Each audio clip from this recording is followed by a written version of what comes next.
நாம செகண்டா பார்க்க போறது டோஜி.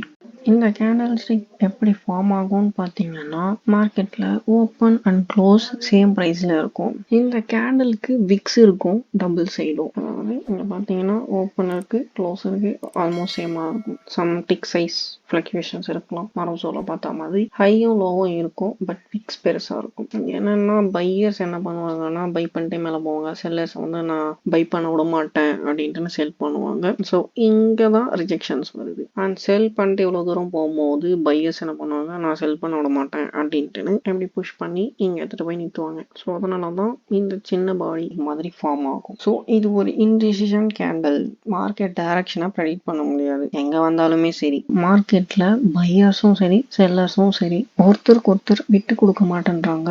அதாவது மார்க்கெட்டில் யாரும் கண்ட்ரோல் இல்லை அப்படின்றதையும் இது பதிவு பண்ணும். இந்த கேண்டில் நம்ம இப்போ ரியல் சார்ட்ல பார்க்கலாம். ஸோ இங்கே பாருங்க, இது சாதா டோஜி. கலர் முக்கியம் இல்லை டோஜியை பொறுத்தவரை, மரம் கலர் முக்கியம். ஈக்குவலாக இருக்குல்ல, ரெண்டு சைடும் ஈக்குவலு. அப்போ யாருமே அங்கே கண்ட்ரோல் இல்லை அப்படின்னும் போது கலர் முக்கியம் இல்லை. இது ஒரு இண்டிஷன் கேண்டலும் இல்லையா? ஏன் இண்டிஷன்ன்றதுக்கு இங்கேயே நான் உங்களுக்கு ரீசன் சொல்கிறேன் பாருங்க. இது நீங்கள் செல்லுன்னு எடுத்துருந்தீங்கன்னா இவ்வளோ தூரமாக போய் பட் ஆனால் எஸ்எல், புரியுதுங்களா?